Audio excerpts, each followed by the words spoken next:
నెల్లూరు జిల్లా వ్యాప్తంగా ముక్కోటి ఏకాదశి సందర్భంగా శ్రీ మహావిష్ణువు వైష్ణవ క్షేత్రాలు భక్తులతో కిటకిటలాడుతున్నాయి. స్వామివారి ఉత్తర ద్వార దర్శనం కోసం తెల్లవారుజాము నుండే భక్తులు క్యూ లైన్లో నిలబడ్డారు. ఉత్తర శ్రీరంగంగా పిలిచే నెల్లూరులోని తల్పగిరి రంగనాథ స్వామి దేవస్థానము భక్తులతో పోటెత్తింది. ప్రముఖ పుణ్యక్షేత్రాలు అయిన పెంచలకోన నరసింహకొండ, లక్ష్మీ నరసింహస్వామి దేవస్థానాలలో భక్తుల రద్దీ కొనసాగుతుంది. కావలి విష్ణాలయంలో రాజ్యసభ సభ్యులు బీద మస్తన్ రావు, శాసనసభ్యులు రామిరెడ్డి ప్రతాప్ కుమార్ రెడ్డి శ్రీ మహావిష్ణువు ఉత్తర ద్వార దర్శనము చేసుకున్నారు. భక్తులకు ఎలాంటి అసౌకర్యాలు కలగకుండా ఆలయ అధికారులు అన్ని ఏర్పాట్లు చేశారు.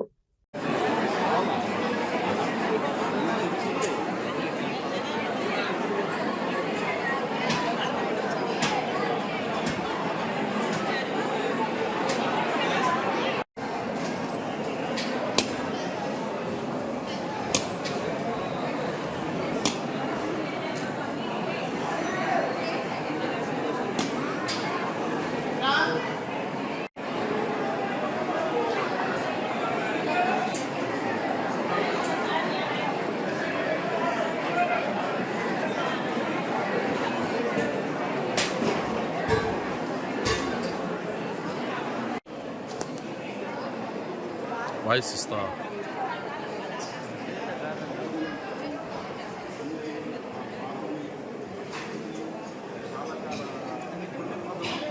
శ్రీ రంగనాథ పరబ్రహ్మణ్య నమః, శ్రీమతే రామాంజాయ నమః.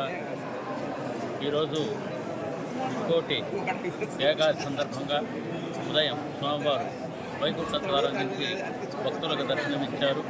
ఈ ముక్కోటి ఏకాదశి అంటే స్వామివారికి పహల్పత్తు రాపత్తు అధ్యయనోత్సవాలని 21 రోజులు జరుగుతాయి. 21 రోజుల్లో నిన్నటి వరకు పహల్పత్తు ఉత్సవాలు 10 రోజులు అత్యంత వైభవంగా జరిగింది. ఈరోజు ఉదయాన్నే స్వామివారు వైకుంఠ ఏకాదశి సందర్భంగా వైకుంఠ ద్వారంలో ఉత్తర ద్వార దర్శనాన్ని భక్తులకు సేవ సాగించడం జరిగింది. ఈ ఉత్సవాల ప్రత్యేకత ఏంటంటే రాపత్తుత్సవం. ఈ రోజు నుంచి రాపత్తుత్సవాలని ప్రారంభమవుతాయి. ఈ రాపత్తుత్సవం నమ్మాటి వార్ల పరమపదోత్సవం అని ఈ రోజు నుంచి ప్రారంభమవుతుంది. ఈ 10 రోజులు రేపటి నుంచి కూడా స్వామివారికి ముక్కోటి ద్వార దర్శనంలో భక్తులకు దర్శనమిస్తారు. రేపటి నుంచి 1వ తేదీ వరకు కూడా స్వామివారు సాయంకాలం 7 గంటలకి ఉత్తర ద్వారం గుండా వెంచేసి భక్తులకు దర్శనమిస్తారు. కాబట్టి భక్తులు ఈ అవకాశాన్ని కూడా వినియోగించుకుని స్వామివారి కృపకు పాత్ర కావాల్సిన కోరుతున్నారు.